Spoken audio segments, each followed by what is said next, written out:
La Virgen de la Fuensanta es uno de los símbolos más potentes que se nos vienen a la cabeza cuando pensamos en la ciudad de Murcia, y no es para menos. Es que esta imagen se ha convertido en la patrona oficial de la ciudad, en realidad lleva siendo desde el siglo XVIII. La Morenica, nombre con el que también se le conoce, tiene su residencia habitual aquí, en el santuario de Nuestra Señora de la Fuensanta, en el Valle Perdido. Baja en 2 ocasiones en la ciudad de Murcia, una en febrero, con motivo de la Cuaresma, y otra para la feria de septiembre. Actualmente, a día de hoy, está en la Catedral de Murcia y se espera que esté allí hasta que terminen las fiestas de primavera, momento en el cual regresará aquí, a su hogar, al santuario de la Fuensanta. La historia de la Fuensanta está marcada por la leyenda, por el misterio, por las sequías, pero también por los milagros y por las guerras. ¿Queréis descubrirlas con nosotros? Acompañadnos.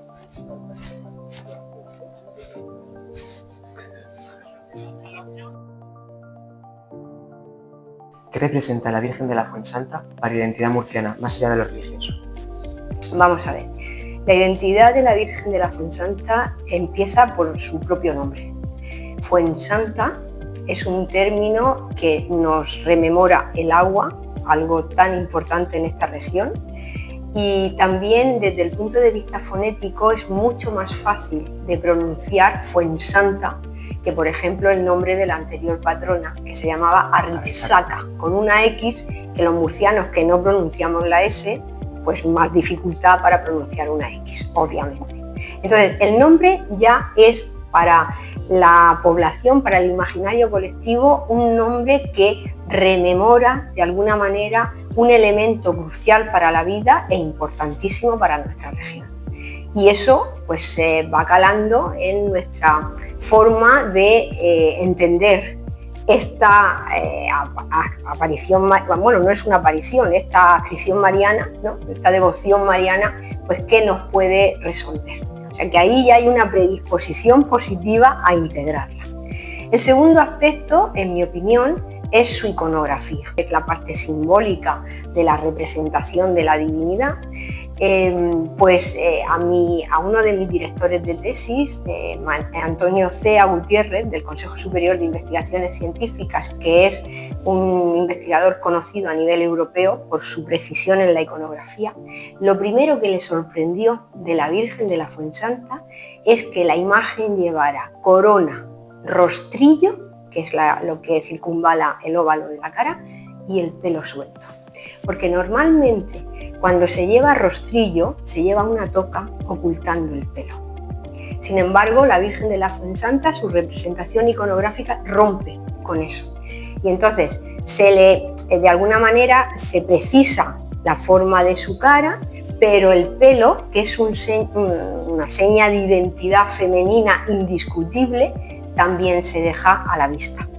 Eso, unido a las diferentes reformas que sufrió la talla inicial, como ponerle los ojos de cristal, el oscurecerle lo que es la tez de la imagen, pues hace que la Virgen de la Fuensanta, los murcianos y las murcianas la reconozcamos como una murciana más. El pelo a nosotras es un elemento importantísimo y además el pelo tiene otro elemento simbólico muy importante, y es que es donación, son ofrendas de las murcianas.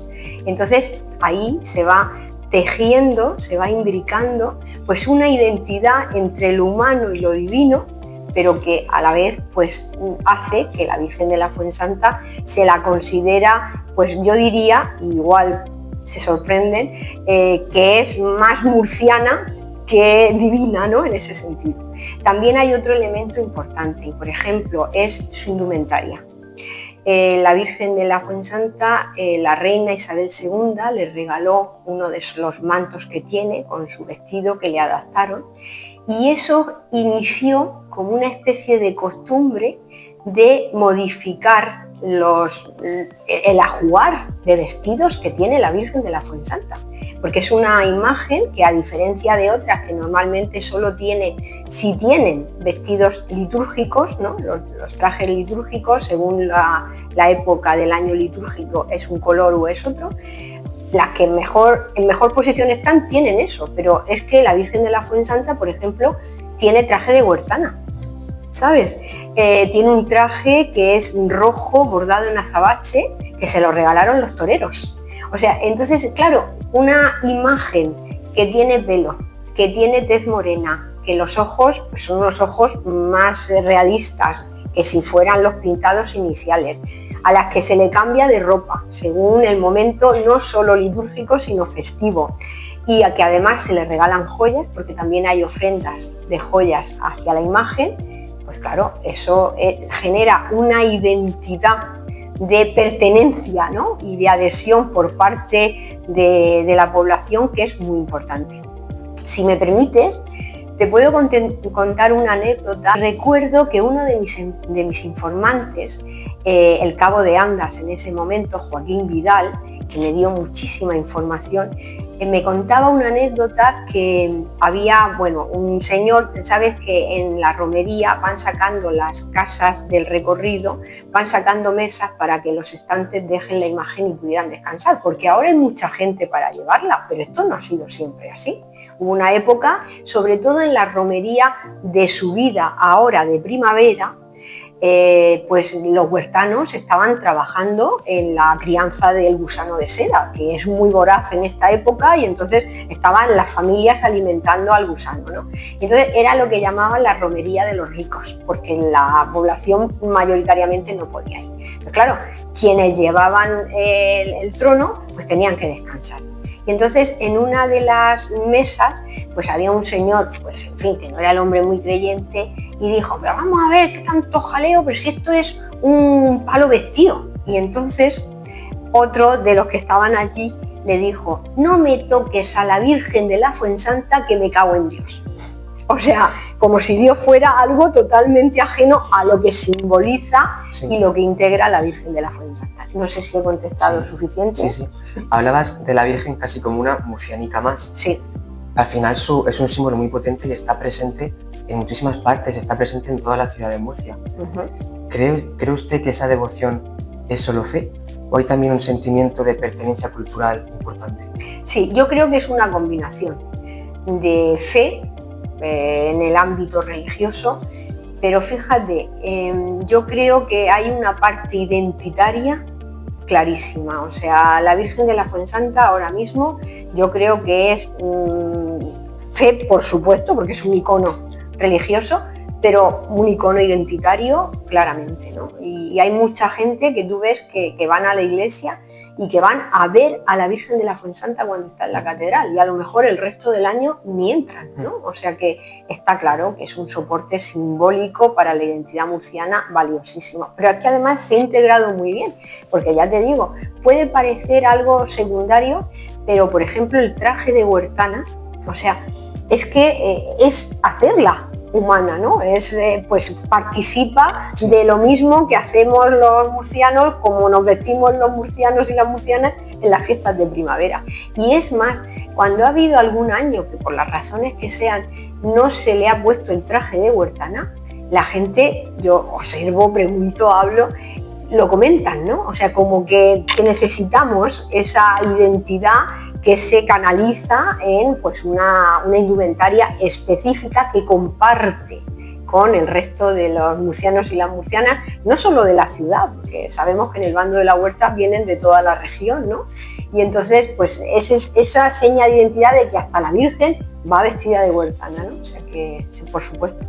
Ese acercamiento a la realidad murciana, por así decirlo, ¿podría explicar por qué, por ejemplo, en épocas de crisis como las grandes sequías que hemos tenido a lo largo de la historia, por qué en esas épocas de crisis se aumenta la devoción hacia la Virgen, ¿no? En cierta medida? Claro, es lo que te comentaba al principio del propio nombre. Es que en el propio nombre se incorpora ese elemento tan fundamental para la vida. Es que no es solo para Murcia, es que es para la vida, como es el agua. Es que sin agua no podemos vivir. Entonces, es cierto que se le tiene mucha devoción. También, en mi opinión, como antropóloga, hay aspectos muy importantes del contexto. Y mientras que la Virgen de la Risaca es una imagen urbana, porque sabéis que está en la iglesia al lado del Museo Salcillo, ¿vale? Es una talla románica valiosísima, porque es del siglo XII, o sea, muy, muy importante, pero sin embargo estaba ahí en la ciudad. La traían en rogativa a la catedral, pero seguía siendo entorno próximo. El hecho de que la Virgen de la Fuensanta esté en el santuario, la propia ubicación del santuario, donde se ve toda la ciudad, ¿vale? Abajo. El hecho de que esa zona fuera una zona eremítica por la propia calidad geológica de la montaña, tiene muchas oquedades, sí. Y entonces pues ahí habían cuevas donde se retiraban los eremitas, había incluso un morabito, o sea, era un lugar sagrado. Los eremitas, los ermitaños. Sí. Es más, hay un momento muy importante en la época del cambio de patronazgo de la Virgen de la Risaca a la Virgen de la Fuensanta, donde ahí se retira una señora que había trabajado en una compañía de teatro y le llamaban la cómica, ¿no? Entonces, claro, tú fíjate el contraste entre el mundo que se entiende, ¿no?, menos religioso, como pueda ser el de, pues eso, los artistas, las actrices, los actores y demás, con la conversión que se produce en esta señora para retirarse a una cueva que todavía está, ¿no?, con una reja, donde ella se retiró ahí pues para una vida de contemplación. Entonces, claro, eso ya se relaciona, todo forma parte de este imaginario colectivo. La visión de la ciudad, el que esté en la montaña, el traerla y el llevarla. Sí. O sea, la romería en sí, las romerías son momentos de cohesión social. Y, a ver, la contemplación estética está relacionada con la mística y la estética. O sea, que son sentimientos que inducen a nuestras emociones a entrar en una comunión que hace, pues mucho, favorece en algún sentido esa integración con la propia imagen y con lo que representa, ¿no? Representa el agua y el hecho de traerla. No es lo mismo llevarla desde donde está la Virgen de la Risaca a la catedral, ¿entiendes?, que cruzar el río Segura. Es un límite simbólico importantísimo. El agua otra vez. El agua de nuevo, ¿sí? O sea que está presente en el nombre, en su recorrido, en los milagros que se les atribuye. Entonces, claro, pues es para nosotros fundamental. Bueno, Joaquín, ¿en qué consiste el trabajo de Cabo de Andas de la Virgen de la Fuensanta? ¿Qué es lo que haces? Bueno, el Cabo de Andas es el que dirige el trono, pero solo el que lo dirige, los que la llevan son mis compañeros. Yo la llevo muchos años, pero ahora me toca dirigir un poco el trono y bueno, la verdad es que es fácil de dirigir porque mis compañeros son muy colaboradores, cada uno sabe lo que tiene que hacer y están todos en su sitio siempre haciendo lo que tienen que hacer. Pero eso consiste básicamente, y luego estar pendiente de todas las fechas claves en los que hay que mover el trono y en los que hay que mover a la imagen. Ahora, entrando un poco en la historia de la Virgen de la Fuensanta, antiguamente la patrona de la ciudad era la Virgen de la Risaca. ¿Qué es lo que ocurrió para que fuera la Virgen de la Fuensanta la actual patrona de Murcia? Bueno, hay varias versiones, hay dos versiones. Vamos a la más ascética. No quisieron sacar a la Virgen de la Risaca rogativa y entonces sacaron a la Virgen de la Fuensanta. Los capuchinos, los padres capuchinos, la bajaron del monte. Y por hacerlo, por resumirlo, no solamente llovió, sino que nevó en Murcia. Entonces, a raíz de eso empezaron ya a sacar más a la Fuensanta y a arrinconar un poco a la Risaca y al final pues la patrona se quedó como la Fuensanta, fue la que más cariño le tomó la gente. Eso, digamos, es la versión más ascética. ¿Y las versiones menos ascéticas? La versión menos ascética es que no me quiero meter en berenjenales. Pero hubo una disputa entre el obispado y los padres capuchinos y el concejo. Hay una movida. Unos defendían el patronazgo de una, otros defendían el patronazgo de otra y al final pues pasó lo que tenía que pasar, que fue el pueblo el que decidió. Y al final fue ganando popularidad la Virgen de la Fuensanta. Fue el cariño del pueblo el que, sin dejar de tenerle cariño a la Virgen de la Risaca, porque yo te puedo decir que yo soy de la Real Hermandad de Caballeros de la Virgen de la Fuensanta, pero también soy de la Real Hermandad de Damas y Caballeros de la Virgen de la Risaca, porque al final es la Virgen, es la misma. Entrar en esa disquisitud a mí nunca me ha gustado y no me ha gustado nunca que la gente entre en esas cosas. Es que mi Virgen es que la mía, sí, la misma. Hablabas de que las romerías son una especie de cohesión social. Esa era precisamente la siguiente pregunta. ¿Por qué motivo en las romerías participan miles de personas cuando muchas de ellas no tienen por qué ser especialmente creyentes? Claro, ese es el debate que hay entre la religión institucional, y es lo que yo analicé en la religiosidad popular, y la religión vivida, ¿vale? No es lo mismo. La religión institucional, podríamos decir la eclesiástica, está sometida a una serie de rituales que muchas veces no entiendes.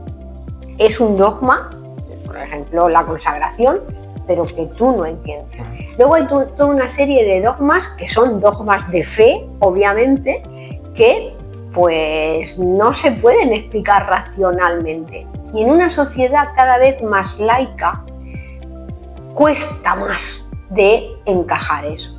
¿Qué es lo que pasa? Pues que el disfrute, es que fíjate, el hecho de ir a la romería, de compartir un espacio natural como es la montaña, ¿no? El Valle Perdido. Claro, el Valle Perdido, esa zona, encaja muy bien con los valores de la sociedad del siglo XXI, el ecológico, por ejemplo. ¿Ustedes cuando van a las procesiones de Semana Santa, van más por fe o es más por una tradición cultural? Tradición cultural. Yo no voy. ¿Usted cuando va a las procesiones, cuando va a la Fuensanta o la Semana Santa, va más por fe o por tradición cultural? Yo creo que por tradición cultural, hombre, algo de fe, porque con esta edad que tengo, ya algo tiene arraigado desde muy niño, pero yo creo que sobre todo la gente, pues mucha tradición. Yo por tradición cultural, mi madre y mi abuela sí que van por fe y también voy por fe por ellas, pero principalmente por tradición cultural, porque lo vivo, como en Murcia lo vivo. Yo por tradición cultural, porque yo al ser de Cataluña, mi familia y allí no se vive tanto, entonces cuando vengo aquí sí que lo vivo más por tradición cultural. La Virgen de la Fuensanta es una virgen que se pasea mucho. Lo habitual es que haya una romería. Sin embargo, aquí tenemos dos, una en primavera y otra en septiembre, ¿no? Entonces eso significa que también, o sea, se resignifica para la mentalidad de los murcianos. Y por ejemplo, la romería de septiembre, que es el día que tenemos de fiesta, donde vamos todos, es cuando volvemos de vacaciones. Es un momento de reencuentro, sobre todo para los jóvenes, sí, que anima a, pues vamos al monte, ¿no? Como que es la etapa de transición antes de entrar en la actividad frenética de los entornos urbanos, ¿no? Vamos, acompañamos a la Virgen. Alguna gente no va ni siquiera en el recorrido, la espera arriba. Pero una cosa que yo he observado en las romerías es que puede ser que haya sido antes, puede ser que no hayas estado pendiente del recorrido, pero cuando llega la Virgen todo el mundo se acerca a verla. O sea, esa necesidad, ¿no?, del contacto con lo sagrado. Pero eso a la vez hace que la romería pues haya sido lugar de encuentro de los jóvenes, pero incluso antes, porque después de las cosechas, el ir a la romería marcaba el final de las cosechas y el encuentro sobre todo entre hombres y mujeres, entre chicos y chicas jóvenes. Yo recuerdo informantes que me comentaban pues que, en fin, que en la romería, el estar en la naturaleza, era la primera vez que los padres solían permitir que pasaras una noche fuera de casa. Y entonces era un momento pues de relajación, de integración, te ibas con los amigos, o sea, estabas en la naturaleza y de aceptación social de que eso se pudiera hacer en el contexto que envuelve la romería a la población durante pues, ese día, ¿no? O sea que sí, es un elemento más de integración, por supuesto. Hablabas antes de la sociedad más laica, quizás. ¿Pueden esos encuentros sociales, esa función social tan importante que tiene la Virgen de la Fuensanta, explicar el motivo por el que estas tradiciones se mantienen en una sociedad cada vez más secularizada? Por supuesto. Mira, es verdad que cada vez estamos más secularizados y somos más tecnológicos, ¿vale? Muchas de nuestras comunicaciones las mantenemos ya a través de pantallas, ¿vale? Pero justo ese uso, en mi opinión, excesivo de las pantallas hace que se valore mucho más la presencialidad. Por eso, lejos de ser cada vez menos la gente que sigue la romería, vamos cada vez con más gente que viene a la romería, ¿no? Porque al final somos mamíferos, que se nos olvida. Somos animales y somos mamíferos. Y el contacto físico, visual, el tacto nos humaniza, ¿vale? Y entonces, en un contexto aséptico como el de las pantallas, ese encuentro humano en un entorno natural, en un entorno de, no le voy a poner institucional, eclesiástico, pero sí de sentimiento religioso, pues es que al final la religión no es simplemente la relación con la divinidad, religare significa estar relacionados. Y esa oportunidad de encuentro para encontrarnos, para relacionarnos, nos resulta gratificante. Por eso vamos. O sea que en este momento yo creo que ir a la romería no es solo acompañar a la Virgen de la Fuensanta con un sentido religioso. No es solo un sentimiento religioso. No, es una ocasión estupenda para un reencuentro espiritual y humano, ¿no? De emoción, ¿no? De qué alegría me da verte y qué alegría que vayamos a la romería, no encontrarnos en la cafetería de siempre, sino en un entorno diferente. Y vamos a ver que es que como seres vivos que somos, el contacto con la tierra, con los árboles, con la naturaleza, obviamente nos recarga. Lo que pasa es que este entorno urbano, tecnológico, hace que cada vez nos separemos, tengamos una desconexión de la naturaleza que no es a coste cero. Estamos teniendo problemas de salud justo por estas desconexiones. Entonces, no de manera consciente, en mi opinión, pero sí de manera inconsciente, nos sentimos bien. Lo vamos buscando. Claro, es una ocasión para sentirnos bien. Sí. Volvemos cansados, pero relajados y contentos. Y eso hace que año tras año la gente siga yendo. ¿Quién fue el que talló la imagen? La imagen es de autor desconocido. No se sabe quién la talló. Ten en cuenta que es una imagen de 1400 y pico. Finales del siglo XV. No, de 1200 y pico. Wow. Una imagen muy antigua, antiquísima. Y apareció en la Fuensanta. Entonces no se sabe el autor, pero bueno, ahí está. Está restaurada por el escultor Roque López. Después la restauró también José Sánchez Lozano. Sí. Decían que el niño era de Salcillo. Niño dicen que es de Salcillo. Pues bien, ese es uno de los grandes misterios de la historia de la ciudad de Murcia. Ya sabemos que Sánchez Lozano la retocó, la restauró, pero nadie se atreve a asegurar quién creó esa imagen.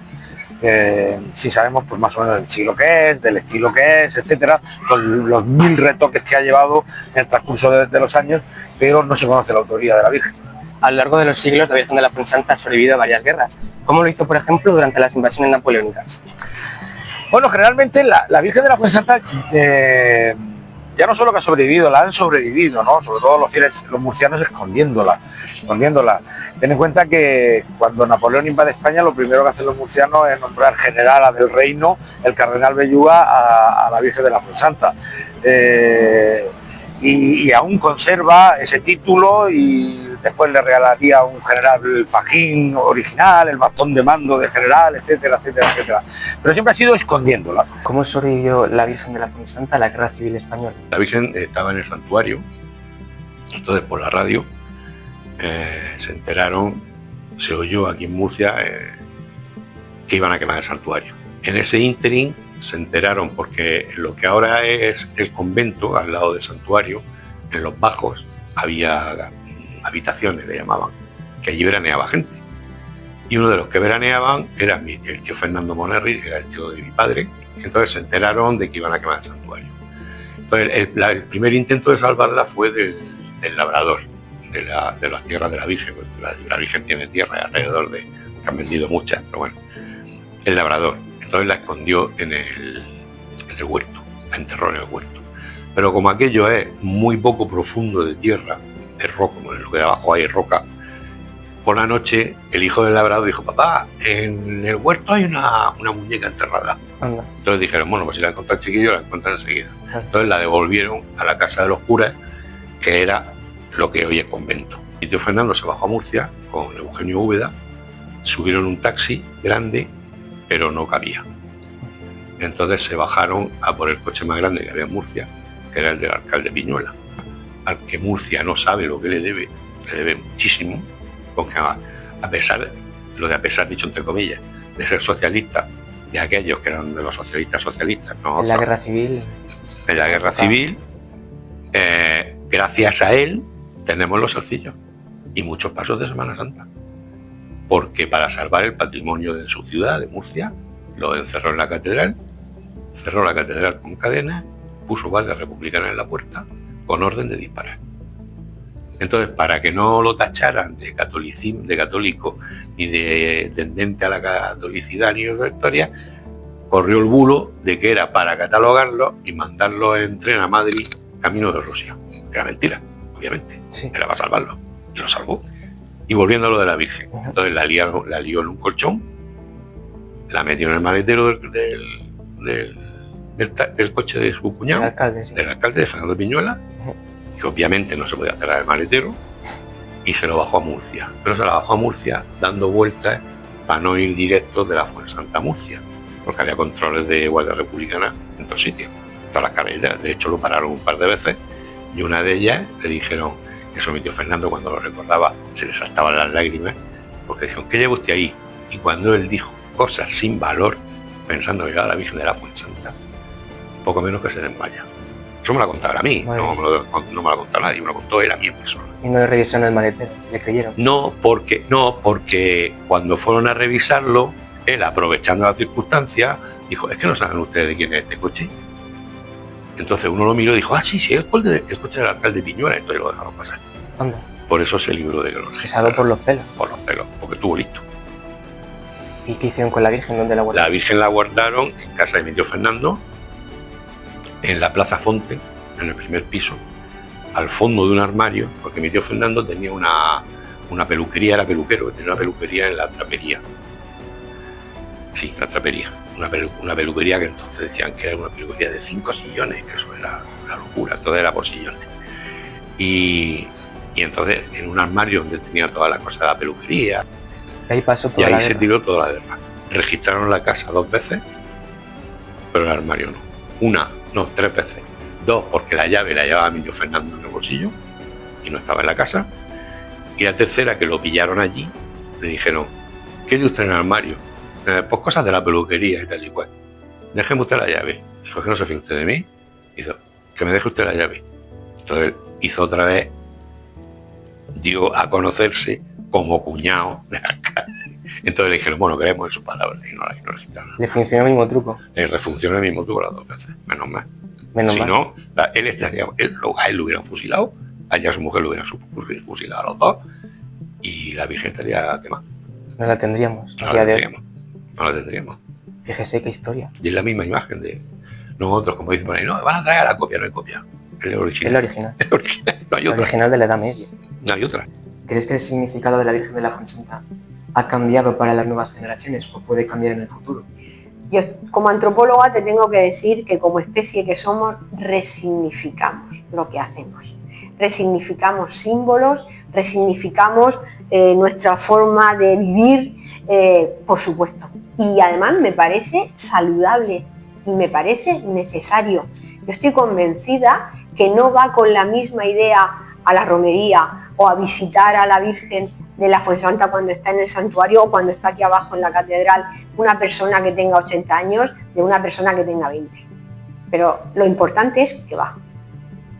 Cada uno con el sentido que le da a su acción, pero va. Y eso es lo que es absolutamente necesario para entender cómo somos y por qué hacemos lo que hacemos, que es de lo que nos ocupamos los antropólogos, el ver cómo se resignifican los mismos hechos, pero se siguen haciendo porque hay algo que trasciende la propia conciencia racional, que es la emocional, la conciencia emocional. Se puede reconfigurar el significado, pero no va a desaparecer esta tradición. Yo pienso que no. Y fíjate, a pesar de las pantallas y a pesar de todo, disfrutamos cuando nos encontramos. La fuente que tengo a mis espaldas es la famosa fuente de la Fuensanta, la que, según las leyendas, hizo brotar el agua desde el suelo la propia Virgen de la Fuensanta y se le atribuyen curaciones milagrosas, aunque el agua no es potable. De hecho, es la propia fuente la que le da el nombre tanto al santuario como a la Virgen de la Fuensanta. Cuando has mencionado la primera versión de la Virgen de la Fuensanta, has hablado de que la sacaron y llovía o nevaba.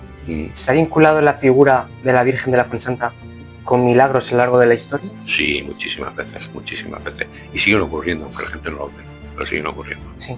Sí, yo sí lo veo. Y hay mucha gente lo ve. De gente que se convierte, gente que le da las gracias porque lo ha librado de una enfermedad, porque ha salvado a su familia, o a su hijo, a su marido, o a su mujer. Siguen produciendo los milagros existen. No son casualidades, son causalidades. A lo largo de la historia, ¿Hay algunos que han sido más destacados? Hombre, los más destacados siempre han sido los típicos, las sacaban en romería para que lloviera. Y algunas veces había que decirle, madre, para allá que no vamos. Pero sí, o sea, hay muchos milagros de la Virgen de la Fuensanta. El mayor milagro que se le atribuye a la Fuensanta, más que una curación, ha sido siempre el traer la lluvia o el alejarla cuando venía en forma de riadas. Hay numerosísimas ocasiones en que la Virgen se traía en rogativa desde el santuario del monte, junto a otra figura señera, el protector de Murcia le llamaban, como es nuestro Padre Jesús Nazareno, que es titular de la Cofradía de los Salcillos. Pues estas dos imágenes salían por la ciudad y está documentado que en numerosísimas ocasiones, cuando a la Virgen se la ha sacado a la calle, ha llovido, incluso ha nevado. Esos son los milagros que se le atribuyen, incluso más que otros relacionados con la salud o con el trabajo. Cuando el otro día hablamos por teléfono para concertar esta entrevista, me hablaste de que durante las próximas semanas se va a estar ocupado por un proyecto relacionado con la Virgen de la Fuensanta. ¿En qué consiste ese proyecto? Pues voy a estar felizmente ocupado, como digo yo. El obispo de la diócesis tuvo a bien, como el año que viene, el centenario de la coronación, el 2027, se cumplen 100 años de la coronación el 24 de abril de 1927. Que por eso de ahí también una de las importancias de este cuadro, que es del año de la coronación, es una de las casualidades. Y el obispo de la diócesis ha dictaminado un año mariano y bueno, dijo de llevarla a todas las parroquias y a todos los sitios donde haya dolor. Entonces lo vamos a llevar a todas las parroquias, ahora de la huerta, bueno, parroquias de la huerta, de pedanías y de pueblos, porque además de las pedanías de Murcia, vamos a Santomera, Beniel y Alcantarilla, que son pueblos, tienen su propia alcalde. Y tuvo a bien, pues eso, declarar un año mariano y hacer una ruta por todas las parroquias de la huerta. Esa es la primera peregrinación, hay 3 peregrinaciones. La segunda es para octubre, que empezó con empezó con llevarla a Molina de Segura, después se apuntaron los de Ribera de Molina, después se apuntaron los de Ceutí y Lorquí, después los de Alguaza, después y al final llegamos a Ribera, Molina, Ceutí, Lorquí, Alguaza, Torres de Cotillas, Fortuna, Abanilla, Corbera y Sucina, solamente. Casi nada. Además de llevarla al Hospital Virgen de Arisaca y al Centro Penitenciario Murcia Humana, Sangonera. Y aparte, como la determinación del obispo y la nuestra, porque vemos que es una cosa totalmente buena, lógica y agradable, es llevarla a todos los sitios de dolor. Entonces va a ir a todas las parroquias, a todas las iglesias, a todas las ermitas, pasando por los asilos de ancianos, por los colegios de religiosas que lo han pedido, y que son la mayoría, y por todos los sitios, por donde se pueda, por todos los sitios. ¿Vais a estar ocupados? Vamos a estar muy ocupados, muy ocupados. Y a modo de curiosidad, no quería perder la oportunidad de preguntarte a ti, que eres cronista oficial de Murcia. En la Catedral de Murcia existe el rumor de que hay un túnel que la conecta o con el Santuario de la Virgen de la Fuensanta o con el Cristo de Monteagudo. ¿Hasta qué punto esto es cierto? ¿Es leyenda urbana? Pues eso es una grandísima, inmensa leyenda urbana. Es una leyenda, pero que tiene ciertos visos de realidad, en tanto en cuanto hasta no hace muchísimo tiempo, bueno sí, hasta hace un poco de tiempo, pues los sótanos de las casas en algunos vecindarios se conectaban para facilitar el trasiego de mercancías de extraperlo y para el tráfico ilegal, pues en aquella época, de comidas, de bebidas, etcétera, para escapar a los impuestos municipales. Entonces es posible que alguien que alguna vez tuviera acceso a alguna casa cercana a la catedral y viera que de esa casa se pasaba otra y de esa otra y de esa otra, pues pensara que era un túnel. Túnel que, por otro lado, con la ciencia en la mano sería bastante complicado, porque vemos un terreno muy pantanoso, muy cenagoso, con lo cual pues ese túnel estaría inundado. Pero bueno, quién sabe, en el Palacio de Monteagudo se mantiene todavía un pozo, llaman el Pozo de la Mora, que está sin explorar en la actualidad, nadie se ha atrevido a bajar, ¿no? Que tiene una profundidad bastante considerable. Y sumando todos estos aspectos, pues se crea esa sabrosa leyenda de que existe una vía de escape, ya no desde la catedral, sino desde lo que era la antigua mezquita, la catedral está encima de la mezquita, y lo que era el poder, el palacio árabe, ¿no? Era una vía de escape para cuando la ciudad se tomara y cayera su magnífica muralla de 95 torres, que esa es otra. Es decir, que el túnel de la Mora del que usted habla en Monteagudo podría ser un poco la base real para esta leyenda.